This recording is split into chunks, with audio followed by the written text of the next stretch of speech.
சிலர் பார்த்தீங்கன்னா சின்ன வயசுலேருந்தே சம்பாதிக்க ஆரம்பிச்சிருவாங்க. தாய் தகப்பனாருக்கு பெரிய பேர்டன் ஒன்றும் கொடுக்க மாட்டாங்க. அப்படியே டெவலப் ஆக படிச்சுக்கிட்டே படிச்சுக்கிட்டு மேலே வந்துருவாங்க.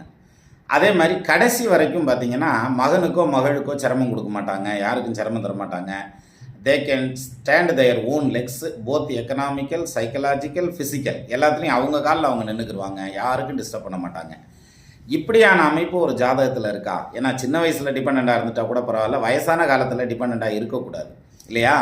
அந்த யோகம் யாருக்கு இருக்குங்கிறத ஜாதகத்தில் எப்படி தெரிஞ்சுக்கிறது அப்படின்னா, உபஜயஸ்தானம்னு சொல்லக்கூடிய 3, 6, 10, 11 இந்த 4 ஸ்தானங்களில் சுபகிரகங்கள் நின்னால், 4லையுமே நிற்கணுங்கிறது இல்லை, ஏதாவது 2ல் நிற்கலாம், 1ல் நிற்கலாம், 3ல் நிற்கலாம். அந்த மாதிரி சுபகிரகங்கள் நின்றுச்சுன்னா அதுக்கு பேர் வசுமதி யோகம்னு பேர். செல்வாக்குக்கு குறைவு இருக்காது, ஃபிசிக்கலாக எந்த குறையும் இருக்காது. சைல்ட்ஹுட்டில் இருந்து கடைசி வரைக்கும் தான் காலில் தான் நின்றுவாங்க. சக்ஸஸ்